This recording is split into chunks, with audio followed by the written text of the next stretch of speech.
Rosalind Elise Franklin was born on July 25, 1920 in Notting Hill, London, into an affluent and influential Anglo-Jewish family known for their scholarly pursuits and humanitarian efforts. Her father, Elise Franklin, was a merchant banker, while her mother, Muriel Franklin, fostered a love for education and service.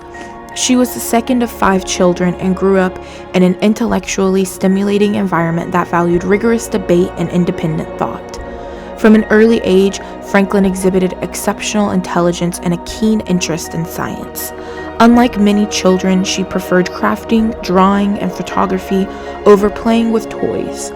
She attended St. Paul's Girls' School, one of the few institutions that taught physics and chemistry to girls. Here she excelled in her studies, developing a sharp and analytical mind and a passion for understanding the natural world. Her strong foundation in science propelled her toward higher education at Cambridge University. Following in her family's tradition of service, Franklin was involved in humanitarian efforts, working with German Jewish Refugee Committee at Woburn House, which aided refugees fleeing Nazi persecution.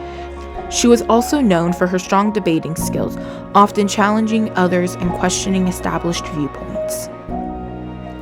In 1938, Franklin enrolled in Newnham College, Cambridge, majoring in natural sciences with a focus on chemistry. She studied under renowned scientists such as W.C. Price and J.D. Bernal, a pioneer in X-ray crystallography and molecular biology. During her undergraduate years, she formed a close friendship with Adrien Weil, a French physicist, who encouraged her intellectual and independent development. Franklin held herself to the highest standards, refusing to settle for mediocrity. Despite the outbreak of World War II, Franklin remained at Cambridge, earning a graduate research scholarship for outstanding undergraduate performance. In 1941, she completed her studies with second-class honors, which was recognized as a bachelor's degree for employment. Cambridge did not formally award degrees to women at the time, but retroactively granted them in 1947. She then received a research grant from the Department of Scientific and Industrial Research, which allowed her to work under Ronald George Wayford Norrish. However, Norrish did not believe in gender equality and was unsupportive, refusing to collaborate with Franklin when she identified errors in her assigned project. Frustrated, she left to work at the British Coal Utilization Research Association in 1942. Her research on the microstructure of coal formed the basis of her PhD thesis, The Physical Chemistry of Solid Organic Colloids with Special Reference to Coal and Related Materials, earning her a doctorate from Cambridge in 1945. This work not only helped advance fuel efficiency, but also laid the foundation for her later expertise in X-ray crystallography. In 1947, Franklin pursued postgraduate research in Paris at the Laboratoire Centrale des Services Chimiques d'État. Here, she had more freedom to explore her interests in crystallography, which led to advancements in heat-resistant materials and industrial carbon applications. Franklin's mastery of X-ray crystallography, a technique crucial for determining molecular structures, was fundamental in her later groundbreaking work. She made major contributions in multiple fields, including DNA, RNA, viruses, coal, and graphite. Her research laid the foundation for discoveries that shaped modern molecular biology and structural chemistry. In 1951, Franklin joined King's College, London, where she led research on DNA structure. Applying her expertise in X-ray diffraction, she produced the most detailed images of DNA at the time. In May 1952, she and her PhD student, Raymond Gosling, captured Photo 51, which provided crucial evidence that DNA had a double helix structure. Her unpublished findings revealed that DNA had a helical shape with 2 distinct forms: A form, which was dry and crystalline, and B form, which was wet and helical. Additionally, she determined that the phosphate backbone was constantly positioned on the outside of the molecule, a key structural feature.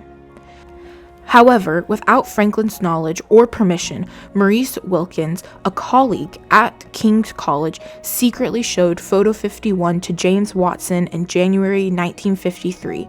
Watson and Francis Crick worked at Cambridge University and used her data to construct their DNA model. In April 1953, Watson and Crick published their famous DNA paper in Nature, failing to properly acknowledge Franklin's crucial contributions. In 1953, Franklin left King's College due to a hostile work environment and moved to Birkbeck College, London. There, she pioneered work on RNA and viruses, particularly the tobacco mosaic virus TMV, collaborating with Aaron Klung, who later won the 1982 Nobel Prize. She discovered that TMV's RNA was embedded within its protein shell, challenging previous assumptions. She also conducted similar studies on poliovirus, laying the groundwork for future virus research. During World War II, Franklin worked at the British Coal Utilization Research Association, where she studied coal's microstructure. Her research helped categorize coals based on permeability and carbonization properties, benefiting the steel and energy industries. Additionally, her work contributed to advancements in gas mask technology.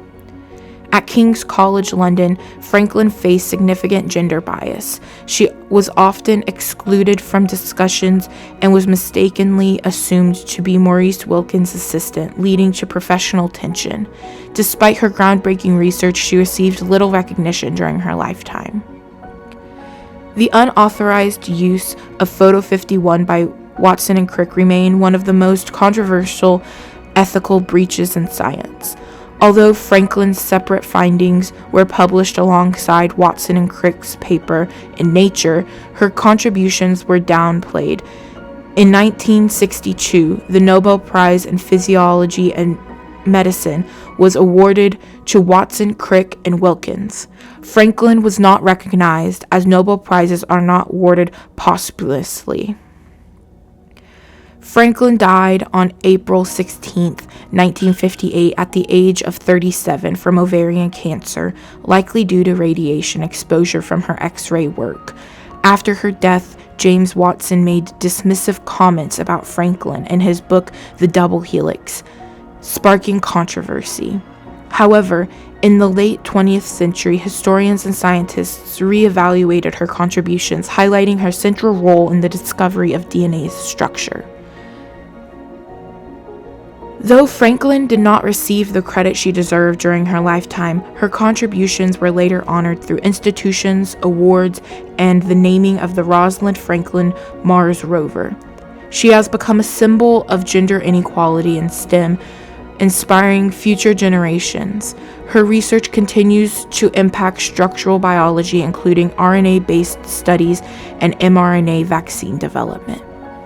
Rosalind Franklin's discoveries revolutionized molecular biology despite the obstacles she faced. Though she was unfairly denied recognition in her lifetime, her legacy endures, shaping scientific research, gender equality, and discussions on recognition in science.